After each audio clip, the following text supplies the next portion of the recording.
Assalamualaikum. Hope you guys are doing well. Welcome back to FinTech Insights by Arslan. Guys, in today's video, we'll discuss how we can use if function in Excel.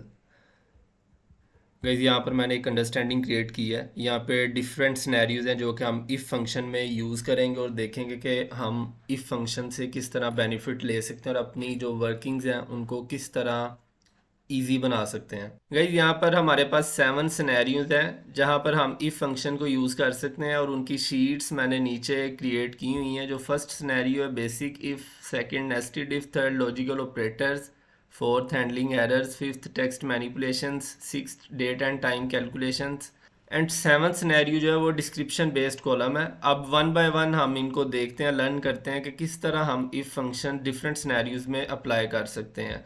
First scenario है basic if. अच्छा guys यहाँ पर मैं एक data set आपसे share कर रहा हूँ। इसमें हमारे 3 कॉलम्स हैं।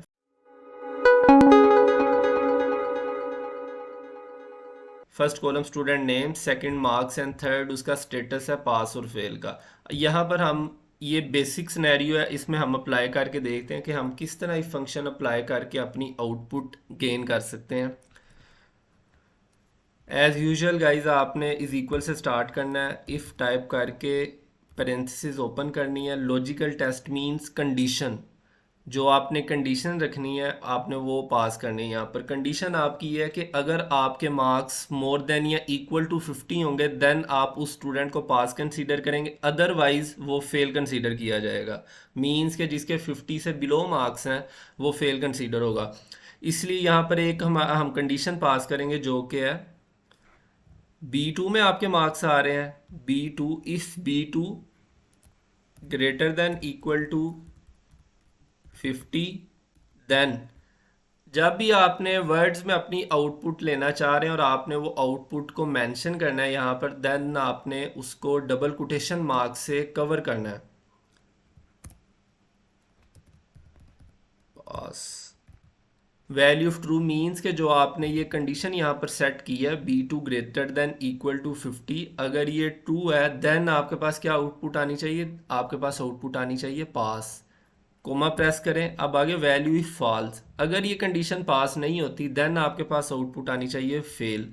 इसलिए यहाँ पर आप फेल टाइप करके इसे डबल कोटेशन मार्क से क्लोज करें, पेरेंथिसिस अगेन क्लोज, प्रेस एंटर।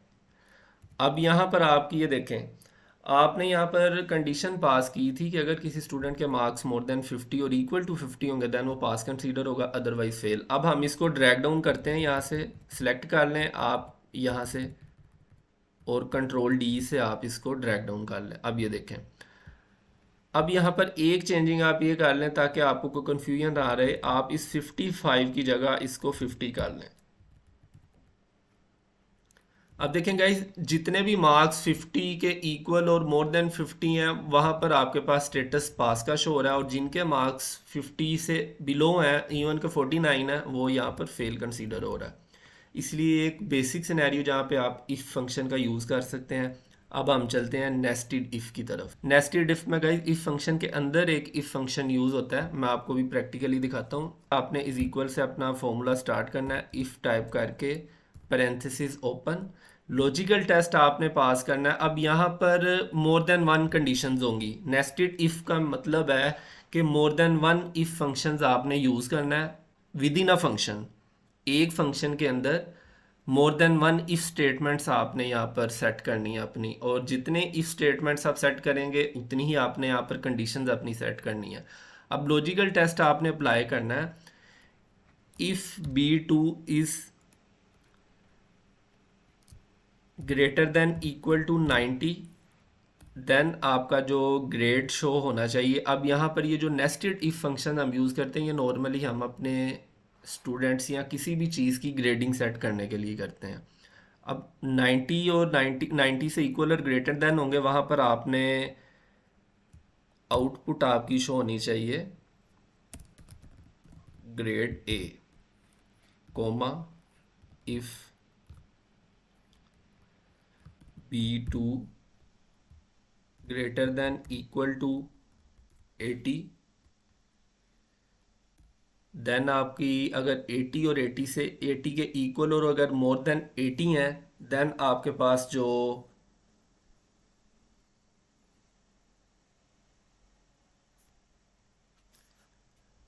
अगर किसी स्टूडेंट्स के मार्क्स 80 के इक्वल और मोर देन 80 हैं, देन आपके पास यहाँ पर आउटपुट शो होनी चाहिए grade B. Third and final condition ये है,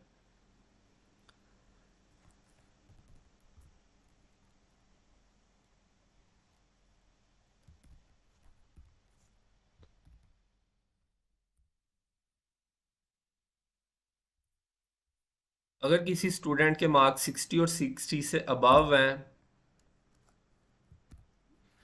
then grade C, comma value if false. यहाँ पर जस्ट आपने अगर ये कोई भी कंडीशन इनमें से पास नहीं होती, देन आपके पास क्या आउटपुट शो होनी चाहिए, आपके पास आउटपुट शो होनी चाहिए grade D, parenthesis close, press enter.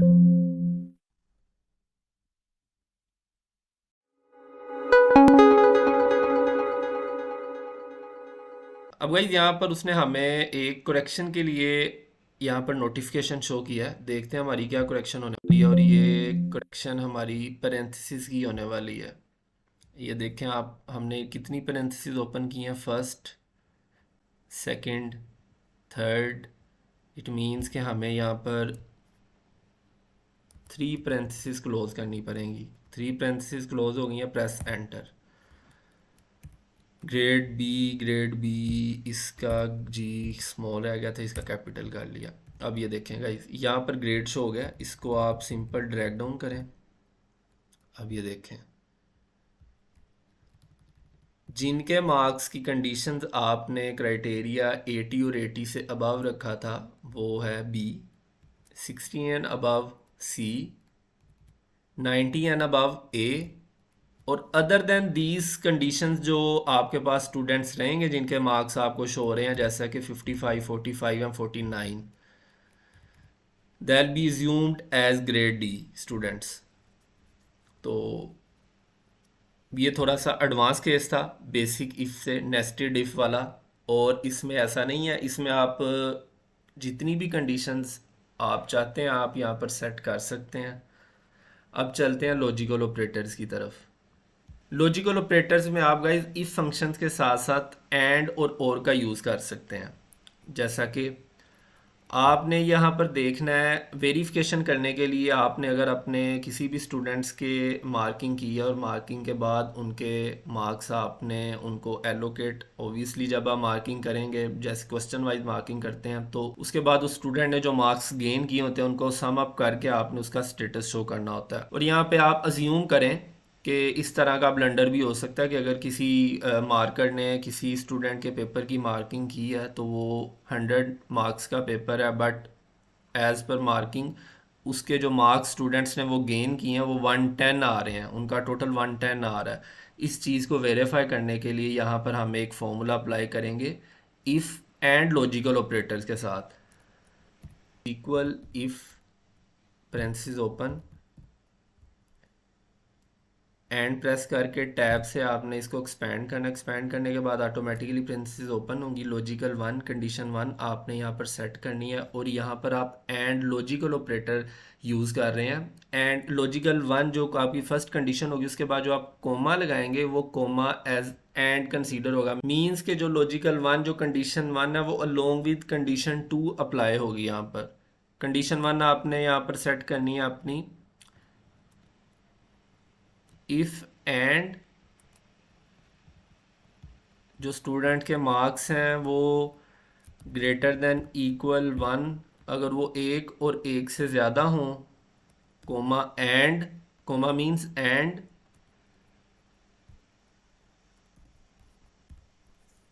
Student के marks less than equal to 100 हों, पेरेंथेसिस क्लोज, कोमा।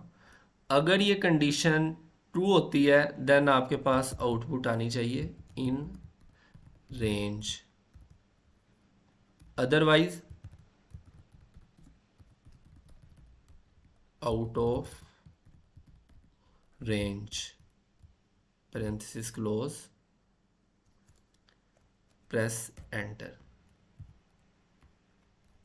इसको आप नीचे तक ड्रैग डाउन करें, ये देखें।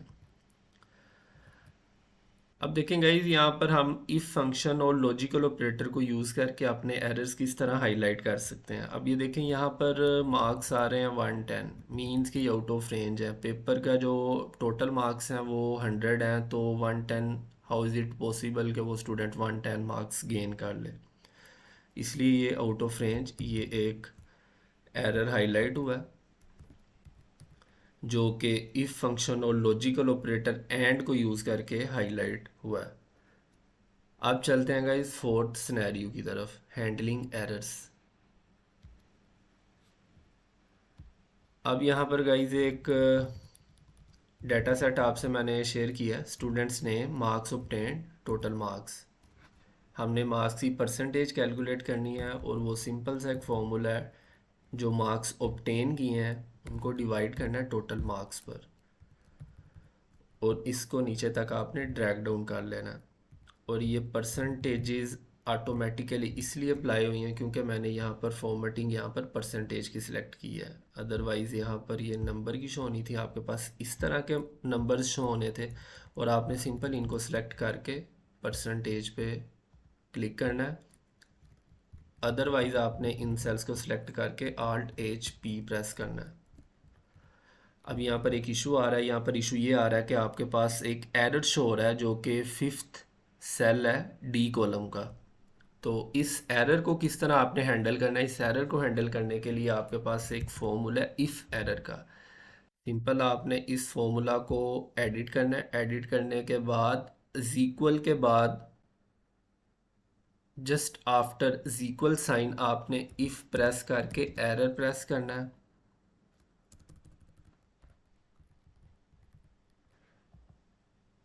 आपने इस फॉर्मूला को एडिट करना है। जस्ट आफ्टर इक्वल साइन आपने इफ़ एरर टाइप करके ये आपके पास फंक्शन आ जाएगा। टैब से आपने इसको एक्सपेंड करना है। एक्सपेंड करने के बाद कोमा, कोमा करने के बाद वैल्यू इफ़ एरर। अगर एरर आ जाए देन आपने क्या आउटपुट यहाँ पर शो करवानी है? यहाँ पर आप आउटपुट शो करवाएंगे सम एरर। याद रहे, जब भी आपने वर्ड्स में कोई चीज़ पुट करनी है यहाँ पर, देन आपने उस कंडीशन को, उस जो आउटपुट आपने यहाँ पर सेट करनी है, जो आप शो आप स्टेटस देखना चाह रहे हैं, उसको आपने डबल कोटेशन मार्क से कवर करना है। Then parenthesis close, press enter. अब यहाँ पर कोई भी इम्पैक्ट नहीं आएगा इन 3 सेल्स पे। क्यों? क्योंकि ये यहाँ पर कोई एरर ही नहीं आ रहा। ये कंडीशन वहाँ पर अप्लाई होगी जहाँ पर एरर आपके पास आ रहा है, और वो है सेल 5 ऑफ कॉलम डी। अब इसको यहाँ पर एक्सपेंड करें नीचे, ये देखें, जहाँ पर एरर आ रहा था वहाँ पर आपने स्टेटस शो करवा दिया कि आपको शो हो सम एरर। आप यहाँ पर कुछ भी शो करवा सकते हैं, सिर्फ एरर भी शो करवा सकते हैं। आप यहाँ पर ब्लैंक भी शो करवा सकते हैं। जो भी आप यहाँ पर अपना स्टेटस शो करवाना चाह रहे हैं वो आपने यहाँ पर टाइप कर देना। नेक्स्ट जो सिनेरियो है टेक्स्ट मैनिपुलेशंस का। अब चलते हैं हम टेक्स्ट मैनिपुलेशंस की तरफ। Is equal if parenthesis open, logical test if b2 is equal to upper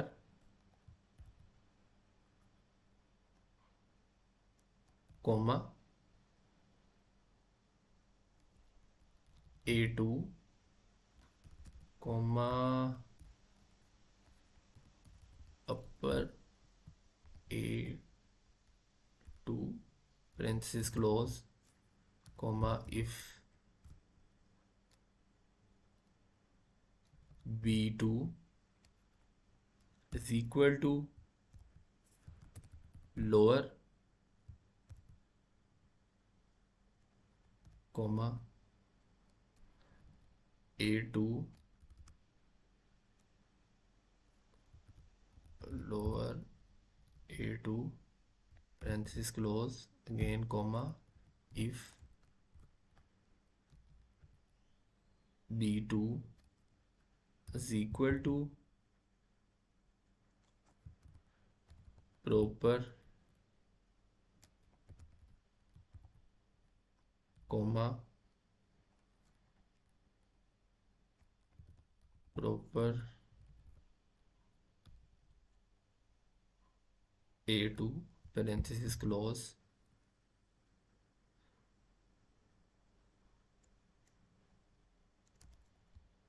again parenthesis close, press enter।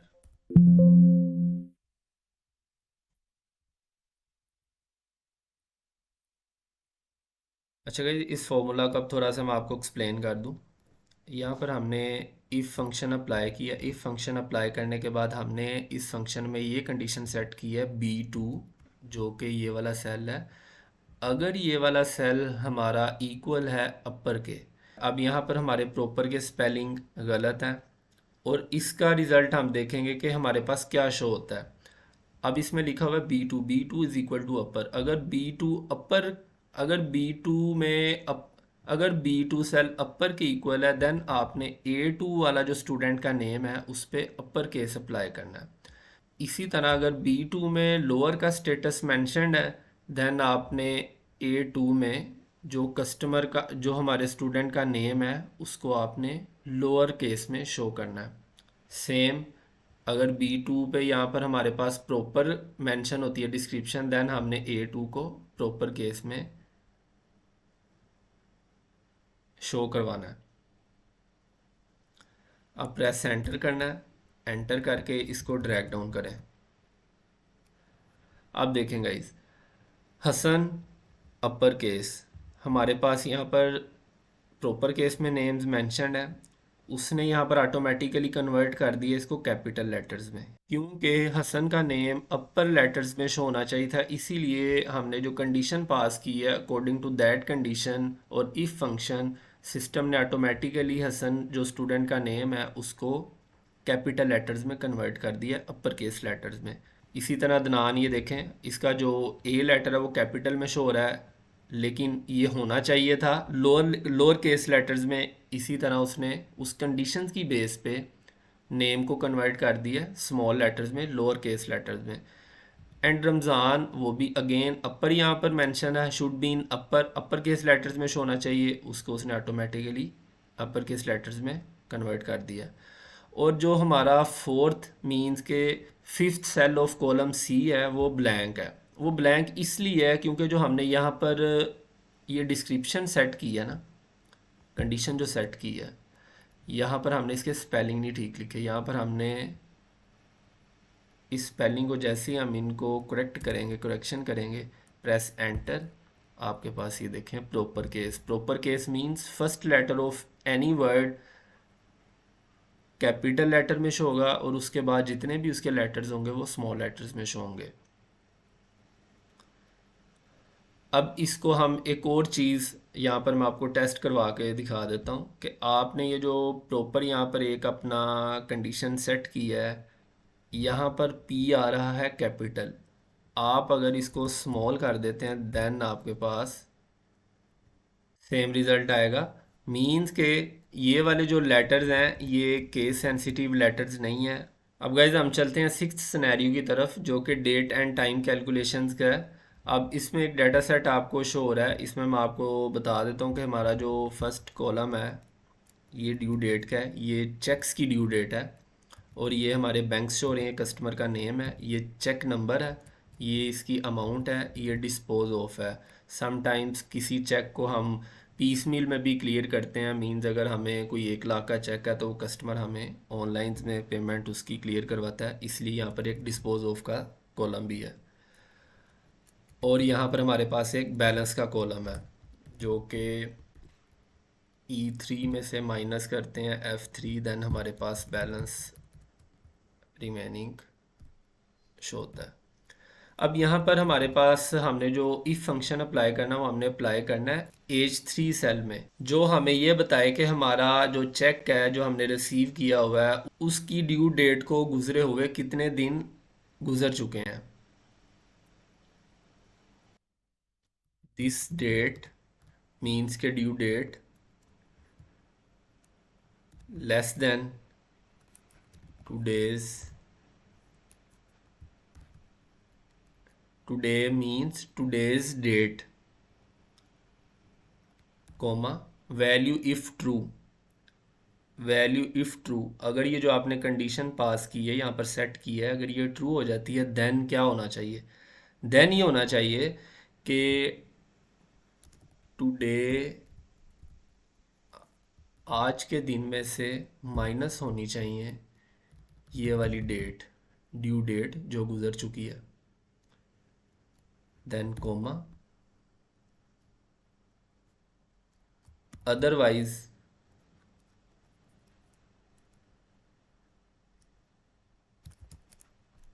Post dated parenthesis close, press enter. अब यहाँ पर देखें, अब ये जो बैलेंस डेज आपके पास शो हो रहे हैं, इट मीन्स कि आपके ये वाली जो चेक है इसको आज जैसा कि 17 सितंबर है और ये जो चेक था इसकी ड्यू डेट थी 5 सितंबर। इट मीन्स कि आप आज की डेट में अगर इसको देखें तो आपको 12 दिन गुजर चुके हैं इस चेक की पेमेंट ड्यू है और वो आपको रिसीव नहीं हुई, जो कि आपके लिए अलार्मिंग है। आप यहाँ पर एक रिमाइंडर सेट कर सकते हैं इस इफ़ फंक्शन को यूज़ करके, एंड आप इसको यहाँ पर सेलेक्ट करके नीचे ड्रैग डाउन करें। अब ये देखें, हमने कंडीशन सेट की थी कि अगर हमारी ये वाली डेट आज की डेट से कम है देन हम यहाँ पे फॉर्मूला अप्लाई करेंगे, क्योंकि अगर हमारी ये वाली जो ड्यू डेट है वो आज की डेट से कम है देन ही हमें हमारे दिन गुजरे होंगे ना कि जो हमने चेक रिसीव किया हुआ है ड्यू डेट का।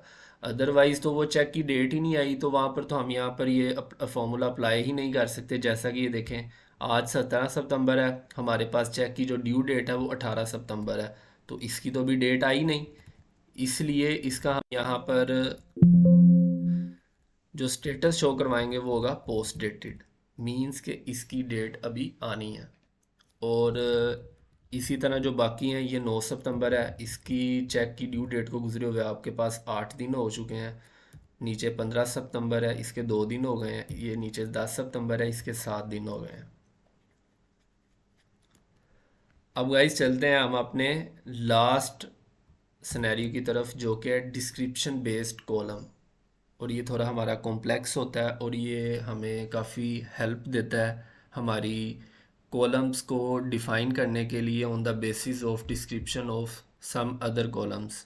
गाइस ये डाटा सेट आपके साथ शो हो रहा है। हमारे जो कॉलम ए है यहाँ पर आइटम आईडी शो हो रही हैं, कॉलम सी में हमारे पास क्वांटिटी शो हो रही है, लेकिन हमारे पास जो क्लास ऑफ प्रोडक्ट्स हैं ये आईडीज़ आपके पास शो हो रही हैं, लेकिन ये क्लास ऑफ प्रोडक्ट्स नहीं है।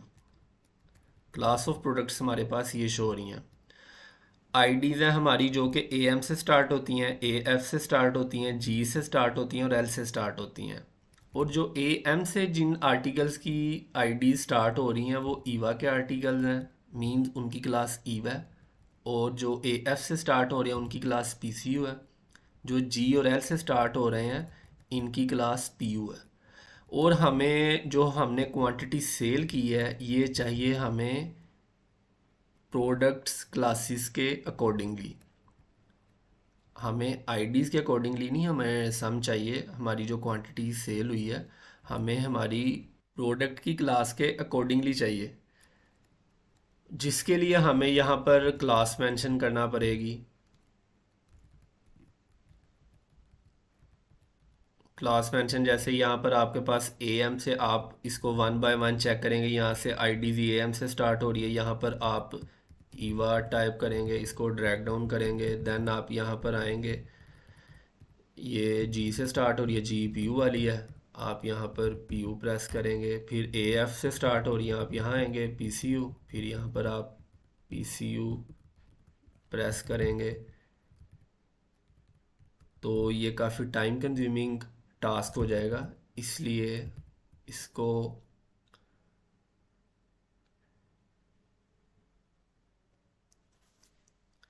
इसलिए फास्ट एंड रोबस्ट वर्किंग के लिए हमें यहाँ पर इफ फंक्शन का यूज़ करना पड़ेगा, जो कि आप स्टार्ट करेंगे is equal if parenthesis open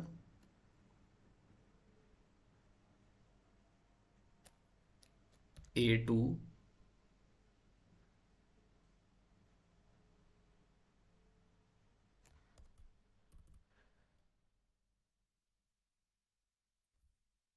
left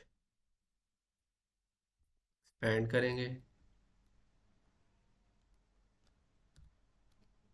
A2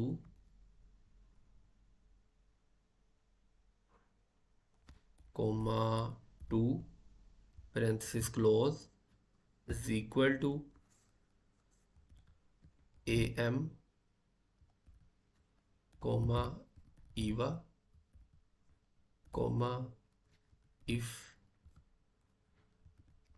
left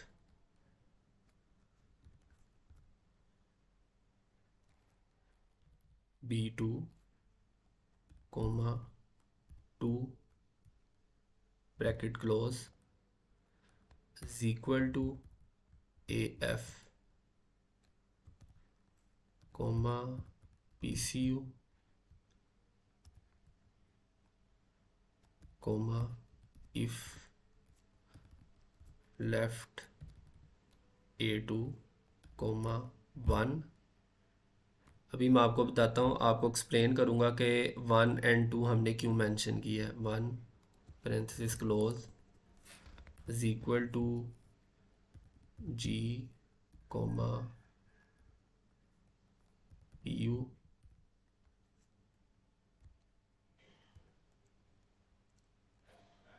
coma if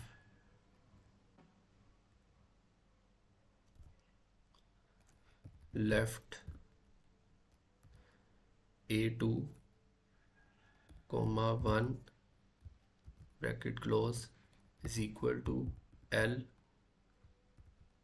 coma PU quotation mark close comma value if false. अगर जो आपकी कंडीशन सेट की हैं उनके अकॉर्डिंगली आपने आउटपुट भी शो करवा दिया है। अगर वो कंडीशंस ठीक होंगी वो आउटपुट शो होंगी। अगर ये कंडीशंस ठीक नहीं होती देन क्या शो होना चाहिए, देन यहाँ पर शो आपने करवाना है double quotation mark open needed to check double quotation mark से क्लोज करना है। देन आपने अब यहाँ पर देखना आपने कितनी पेरेंथेसिस ओपन की हैं, फर्स्ट, सेकंड, थर्ड, फोर्थ। अब यहाँ पर आपने फोर पेरेंथेसिस आपने क्लोज करनी है। देन आपने प्रेस एंटर करना है, या आपने एंटर प्रेस कर दिया, सिंपल। आप इसको ड्रैग डाउन कर लें जो आपकी प्रोडक्ट्स हैं एंड कंट्रोल डी प्रेस कर दें। अब ये देखें आपके पास जो AM से स्टार्ट हो रही हैं उनके आगे ईवा मेंशन हो गया ऑटोमेटिकली। जो G से स्टार्ट हो रही हैं उनके आगे PU मेंशन हो गया। जो L से स्टार्ट हो गई हैं उनके आगे भी PU शो हो गया। और जो AF से स्टार्ट हो रही हैं उनके आगे PCU ऑटोमेटिकली शो हो गया with the help of if function. कोई भी आपके पास ऐसा सेल नहीं है जो कि ब्लैंक और जिसके आगे कोई भी स्टेटस शो ना हुआ हो। अगर यहाँ पर फॉर एग्जांपल हम ब्लैंक शो करवा देते हैं, यहाँ पर आपके पास आ जाएगा नीडेड टू चेक। ये देखें,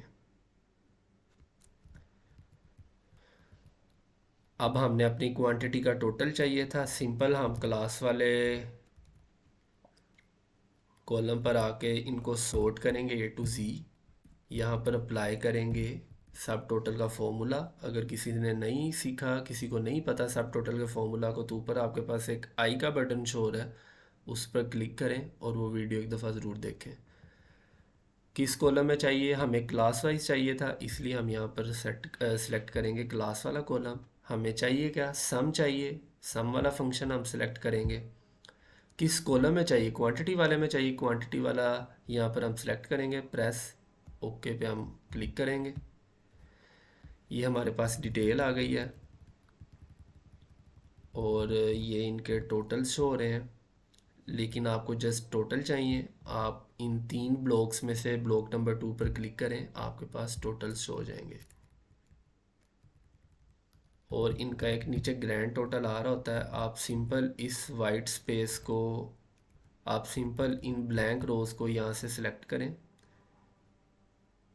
सिलेक्ट करके इनको डिलीट कर दें। ये आपके पास आपकी सेल्स की टोटल आ गए हैं। ईवा का जो टोटल है वो 5797, पीसीयू का, पीयू का, इन ग्रैंड टोटल। अगेन आप 3 पे जाएंगे, आपको डिटेल प्लस उनके साथ टोटल शो हो जाएंगे।